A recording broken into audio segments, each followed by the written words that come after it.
Assalamualaikum warahmatullahi wabarakatuh. Janganlah kau ikuti tangan-tangan setan. Hal ini berkenaan dengan surah Al-Baqarah ayat 135.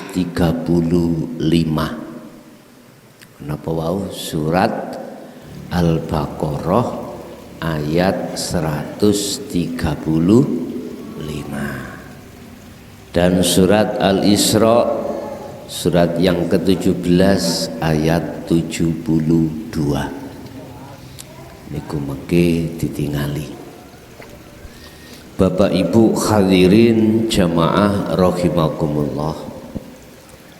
Untuk malam hari ini, dengan adanya materi itu kami akan khusus membahas ruhaniyah, bukan jasmaniyah,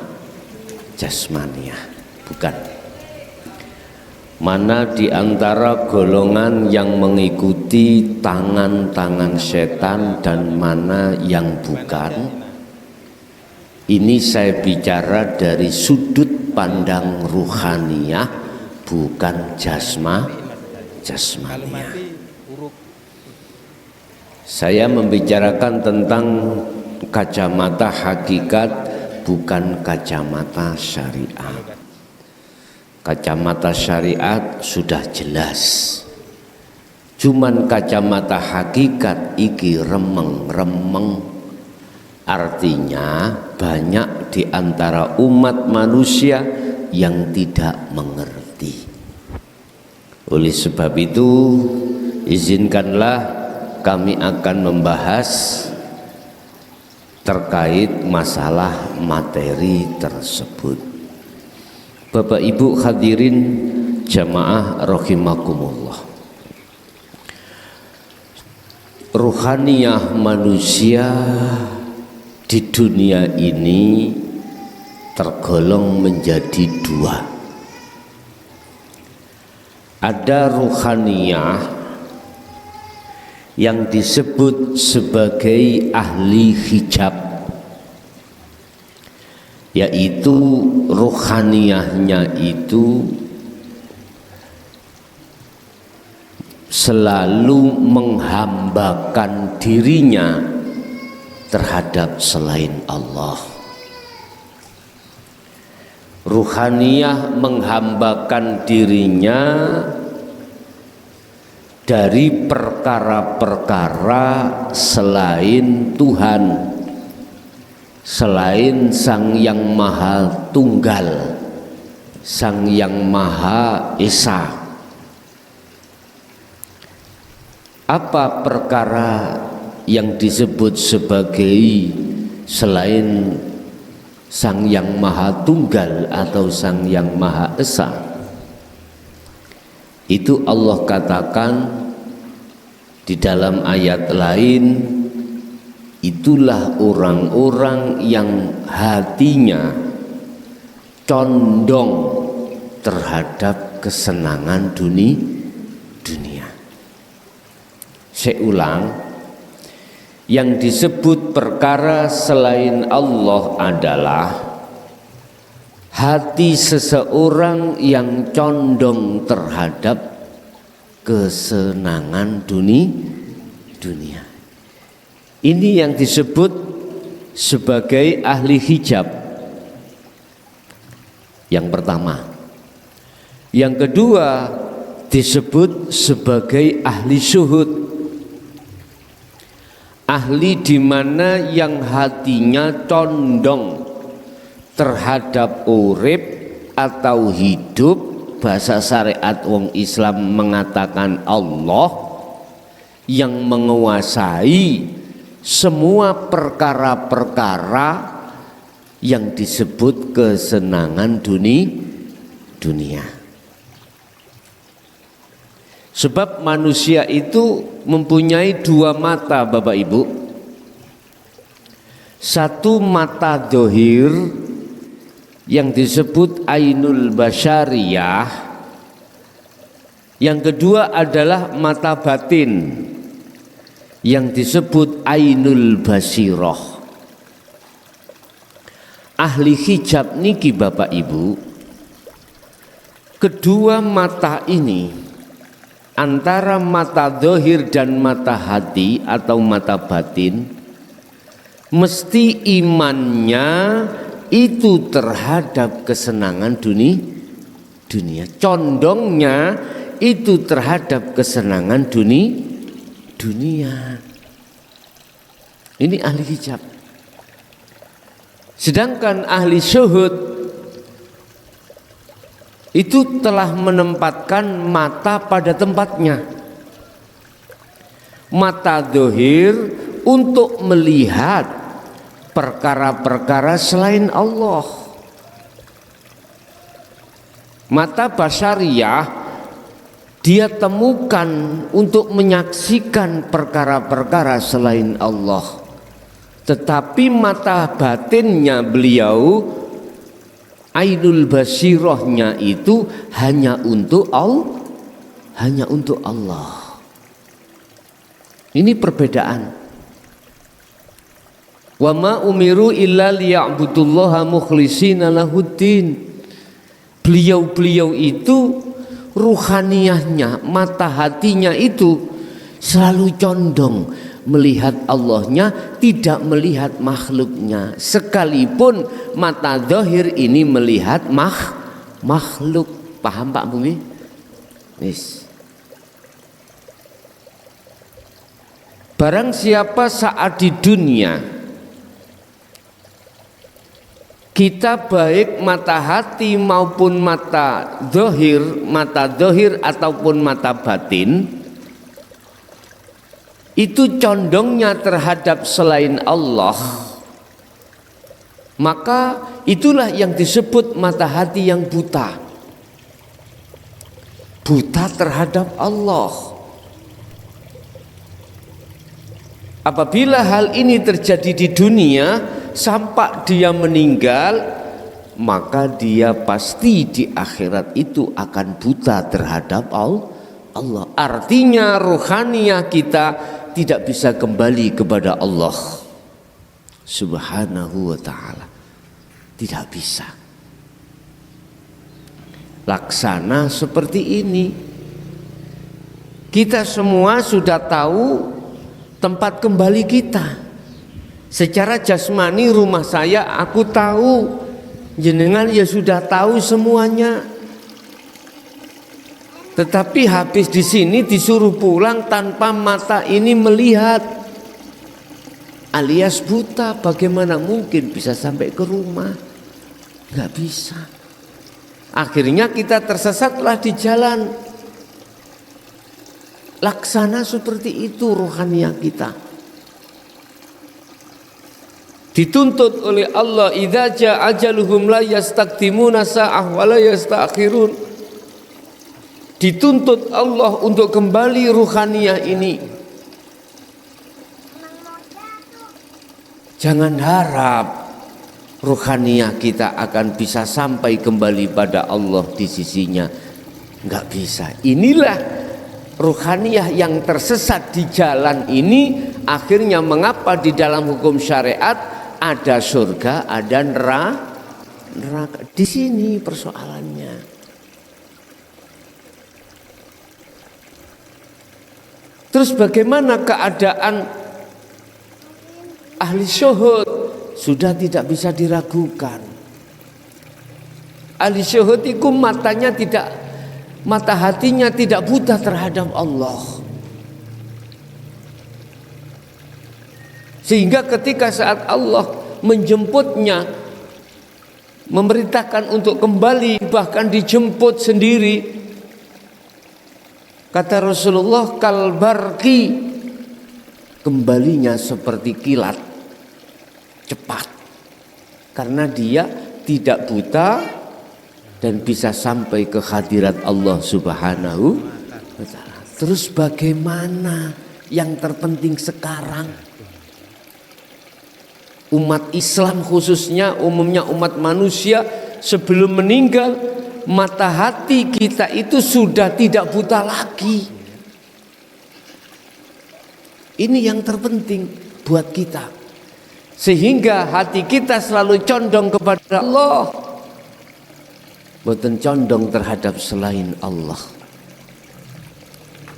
Sudah sering kami sampaikan, lekaslah ruhaniyahmu itu mencari guru akhirat. Lekaslah kita untuk mendapatkan guru akhirat, yaitu guru yang membimbing khusus ruhaniyah kita tanpa ada tendensi. Tanpa ada tendensi. Otomatis yang diberikan terhadap kita adalah ajaran dinul haq. Bapak Ibu, kita ketika saat mencari guru hati-hati. Banyak di antara di tengah-tengah kita mengatasnamakan pembahasan pengajian tentang tauhid. Tapi diam-diam kita sebagai umat tidak mengerti. Ada tendensi terhadap nafsunya, yaitu perkara-perkara urusan dunia. Hati-hati.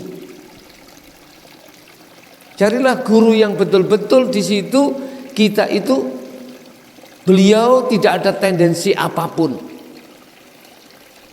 Tendensi apapun.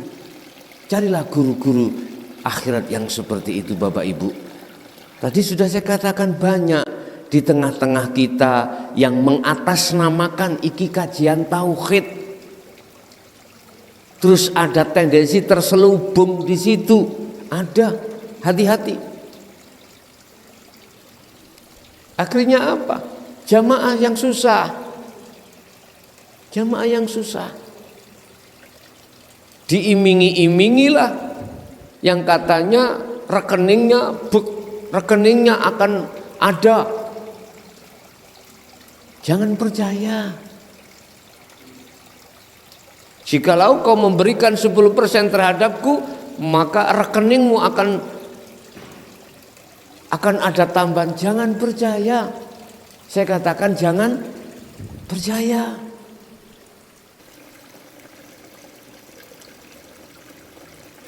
Bahkan tendensi yang tidak ada kaitannya dengan dunia materi ada tendensi. Mohon maaf. Tentang karomah. Bukan itu yang kita cari. Kita kembali kepada Allah. Bukan kembali kepada karomah. Enggak. Ending kita di makom musyahadah, bukan makom mukasyafah. Bila mana ada yang mengatasnamakan tauhid, terus ujung-ujungnya itu adalah kita diarahkan ke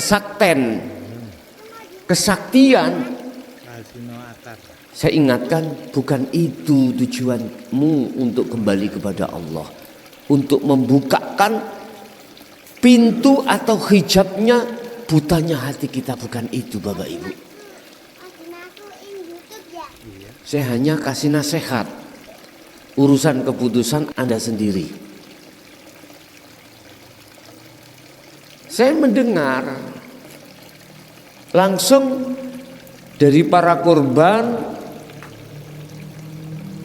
yang sudah terlibat di situ. Akhirnya jamaah yang sengsara.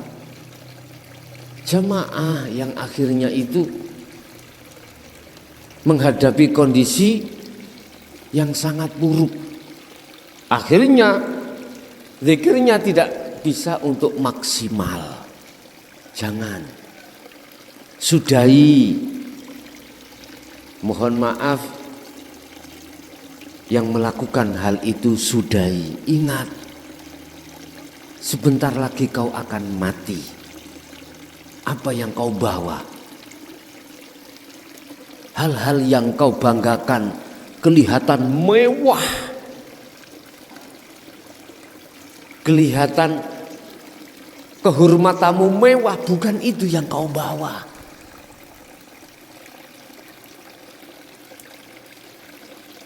Kelihatan dilihat kita itu orang yang terpandang.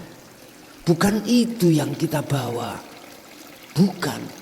Ingat, inna akramakum indallahi atqakum. Ketakwaanmu lah di hadapan Allah yang akan menjadikan bekal kau di akhirat.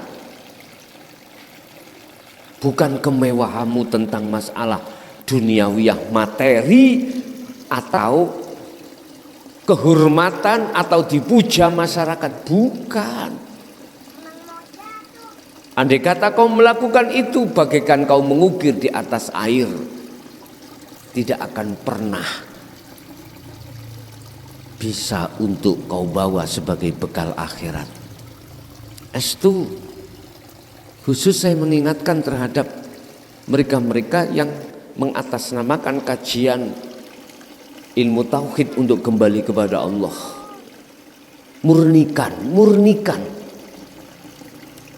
Murnikan dirimu untuk sampai di situ. Dan hal ini Bapak Ibu tidak akan pernah bisa dilakukan oleh siapapun, kemurnian tauhid ini, kecuali beliau-beliau itu sudah memegang zikir sirul asrar dan fana'u zikri. Baru mereka-mereka inilah yang mestinya figur yang harus kita cari. Bapak Ibu, cirinya yang paling mudah, beliau itu tidak pernah minta-minta, apalagi majek terhadap umat ataupun terhadap jamaah. Tetapi manakala dia diberi, dia pun tidak bisa menolak. Ini ciri-ciri beliau yang sudah membawa dinul haq, ajaran betul-betul kemurnian dari Rasulullah Sallallahu Alaihi Wasallam. Rasulullah sampun memberikan petunjuk toladan terhadap kita bahwasanya bekal di akhirat adalah at-taqwa. Bapak Ibu hadirin jemaah rahimakumullah, kita buka dalam surah Al-Baqarah ayat 135. A'udzu billahi minasyaitonir rajim. Bismillahirrahmanirrahim. Wa qalu kunu hudan aw nasara tahtadu. Kul bal millata Ibrahim hanifa wa ma kana minal musyrikin. Para tangan-tangan setan itu berkata, Bapak Ibu, ikutilah nafsu di dalam dirimu, ikutilah apa yang kukatakan. Apa yang dikatakan? Mohon maaf, ini menyentuh masalah iman Bapak Ibu. Intinya berimanlah kau terhadap selain Allah. Selain Allah. Ruhaniyah kita digiring lewat opini Bapak Ibu yang mengatakan bahwasanya yang melakukan hal ini adalah si A, si B, si C, si D. Kalau kita ngomong makhluk,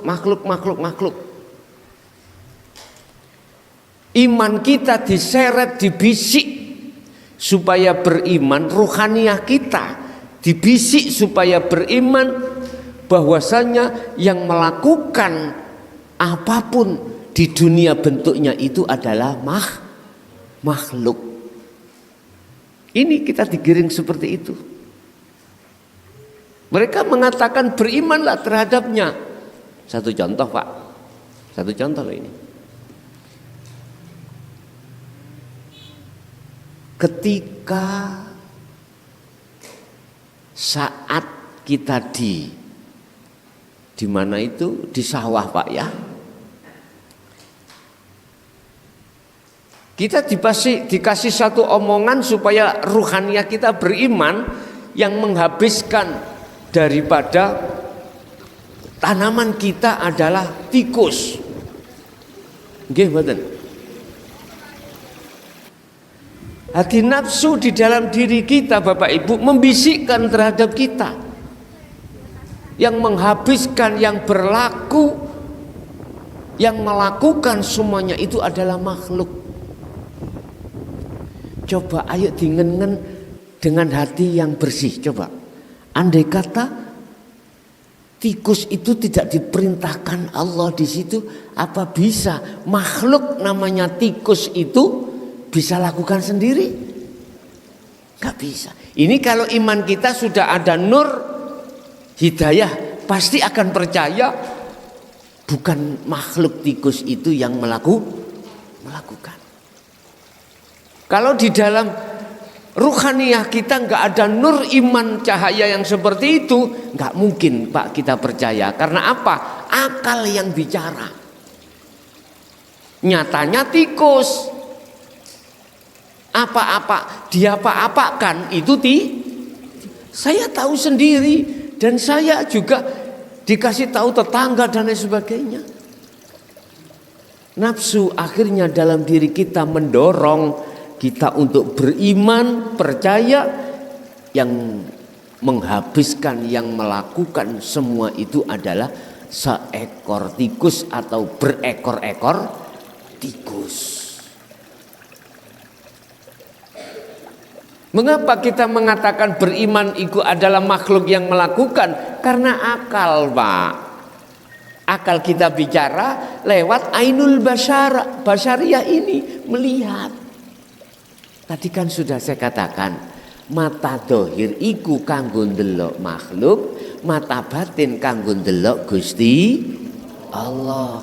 Di tengah antara mata batin dengan mata dohir, di sini ada iman. Manakala iman kita terserang oleh nafsu, maka mata batin juga beriman, melihat, meyakini yang menghabiskan, melakukan itu tikus. Siapapun kita nggak bisa Pak mengelak.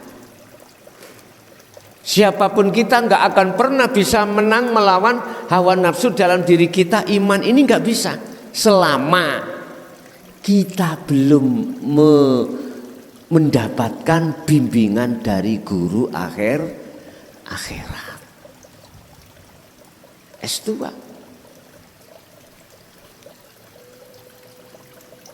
Makanya tadi saya katakan ada dua golongan ruhaniyah kita itu. Ahli hijab dengan ahli syuhud.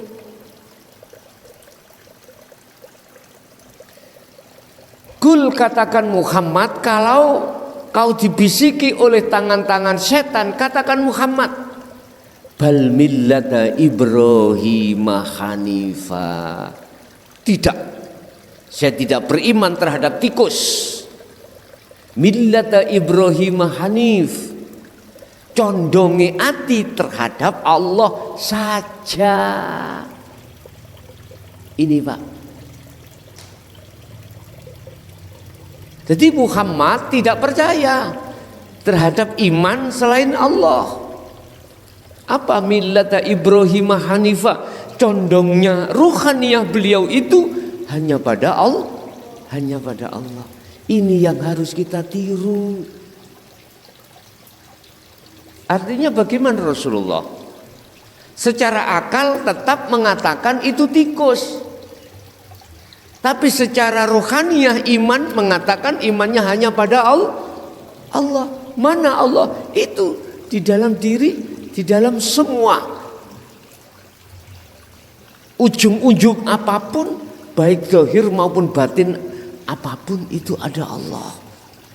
Sebab tanpa Allah di situ nggak akan bisa makhluk itu bisa bergerak. Lah, kita muncul condong iman yang seperti Rasulullah seperti ini, secara otomatis kita terlebih dahulu sudah memegang guru akhirat. Setidaknya kita sudah pernah mengenal, mempelajari tentang hukum-hukum kerohanian terhadap Allah Subhanahu wa taala.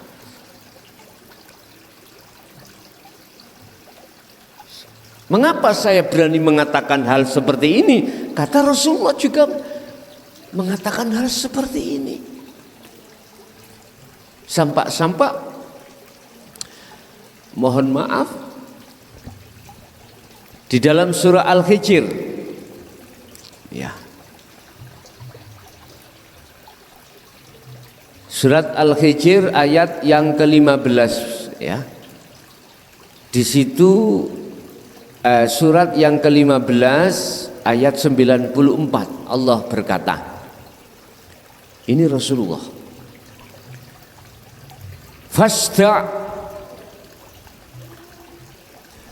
Fasta'u bima tu'maru wa a'rid 'anil musyrikin. Allah dawuh, Muhammad, fasta', sampaikanlah hal itu secara terang-terangan. Segala apa yang diperintahkan kepadamu, dan berpalinglah dari orang-orang yang imannya terhadap tikus, imannya terhadap selain Allah. Akhirnya disebut anil musyrikin.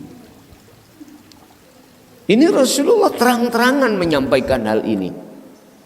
Dengan dasar ayat inilah saya katakan yang benar itu benar, yang salah itu salah.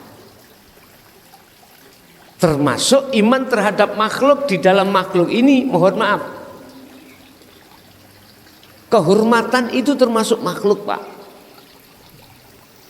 Dipuja orang itu termasuk makhluk. Titel dipuja orang.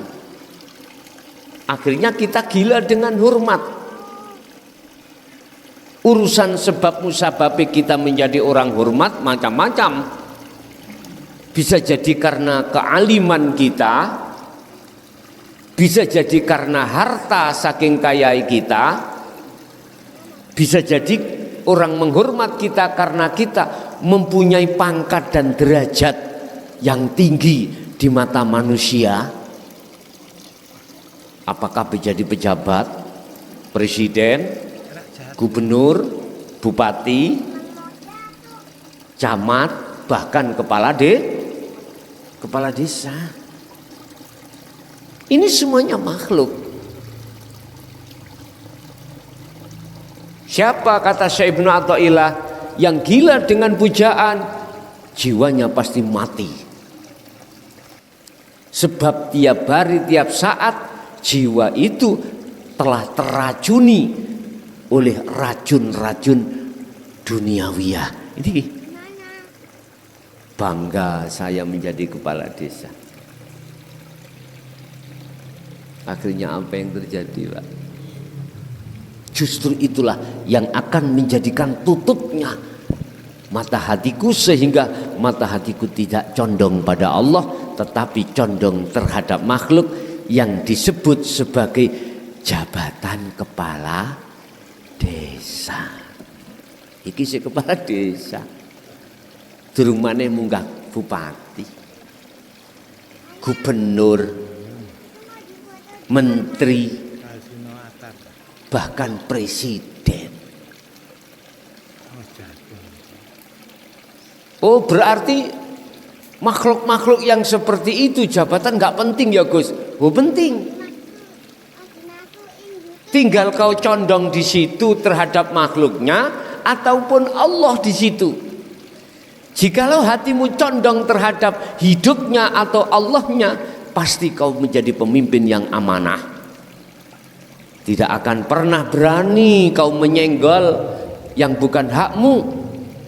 Itu hak masyarakat, alias kau tidak akan pernah berkorupsi, nggak akan pernah. Karena ruhaniyahmu itu condongnya terhadap Allah. Kalau ruhaniyah sudah condong pada Allah, pasti setiap saat dan waktu kau akan ingat, ketika kau kembali mati tidak akan pernah dibawa itu semuanya, hanya membawa takwa terhadap Allah Subhanahu wa taala. Udah. Perbandingannya apa? Di dunia berapa tahun, Pak? 70, 80, 100? Ada ibu-ibu yang umur 100 sudah? Jarang, Pak, ya? Jarang. Zaman seperti ini kita umur 100 tahun itu jarang. Coba dibanding, setelah kita mati berapa ribu tahun, tidak ada batasnya. Satu hari waktu di akhirat sama halnya kita di dunia 50.000 tahun. Satu hari di akhirat sama waktunya di dunia ini 50.000 tahun. 1000 tahun yang nggak mungkin apa gitu? Satu hari di sana. Artinya kita Bapak mikir yang mana? Mikir yang waktu 100 tahun? Apakah yang tidak ada batasnya? Terserah. Kalau kita mikir yang 100 tahun, otomatis cukup kita bersenang-senang untuk memperkaya diri dari materi ataupun non materi. Silakan, itu cukup hanya 100 tahun. Habis itu bagaimana? Allah katakan, qad khasiral ladzina kadzdzabu biliqa'illah. Sungguh sengsara, Pak. Sungguh merugi bagi ruhaniah, bagi jiwa kita saat di dunia mendustakan, tidak mau lekas kembali kepada Allah untuk bertemu. Ini Allah sudah mengenas kita, menyebdo kita di dalam ayat tersebut bagi siapapun kita, manakala ruhaniahnya ini masih condong terhadap selain Allah, maka dia akan selama-lamanya sengsara. Naudzubillahi min dzalik.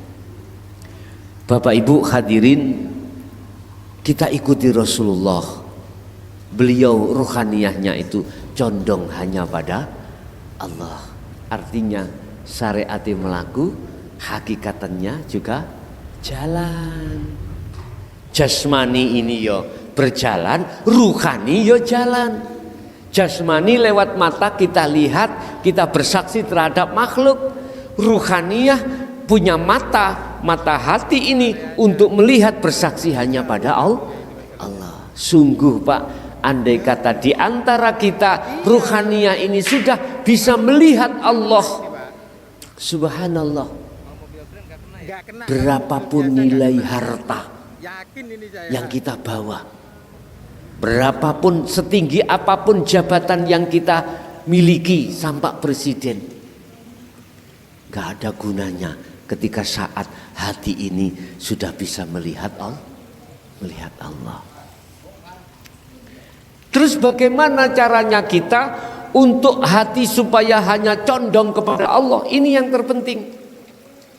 Supaya kita ketika sholat, ketika zakat, ketika puasa, kita haji secara syariah, itu juga terbawa secara ruhaniyah kita. Ruhaniyah yo ikut sholat, ruhaniyah yo ikut zakat, puasa, haji, dan lain sebagainya. Inilah kesempurnaan Islam, mencapai tingkatan makrifat pada Allah Subhanahu wa ta'ala. Terus bagaimana caranya? Bapak Ibu, pertama kita harus punya guru akhirat tadi. Yang guru itu secara fisik tidak akan minta-minta terhadap murid, terhadap masyarakat tentang urusan duniawiyah. Makanya banyak di antara di luar itu kemungkinan banyak di antara yang mengatasnamakan kajian tauhid, tapi masih ada tendensi. Aku juga sih nggak melarang, apa hak saya melarang? Cuman saya menasehati, ya, menasehati, hentikan, jangan kau lakukan seperti itu pada para masyarakat. Sungguh, ingat, kau sebentar lagi akan meninggal. Terus masyarakat juga begitu. Kita sebagai umat harus teliti. Walaupun duniawiyah itu tidak ada harganya manakala digantikan dengan wejangan itu, tetapi Sayogjanya tidak boleh si mursyid, tidak boleh si guru itu berbicara tentang masalah dunia. Bapak Ibu hadirin jamaah rahimakumullah. Bahkan di dalam surah Al-Isra ya, ayat 22, mohon maaf bukan 72 tapi 22. La taj'al 'alallahi ilahan akhara fataq'uda madhmuman mahdzura. La taj'al, janganlah pernah kau ilahan, menjadikan pangeran, menjadikan Tuhan ma Allah sertane Allah. Tuhan apa? Akhara kang liya. Janganlah kau memasuk perkara selain Allah di hatimu. Itu maksudnya. Ruhaniyahmu itu jangan kau masuki kesenangan dunia.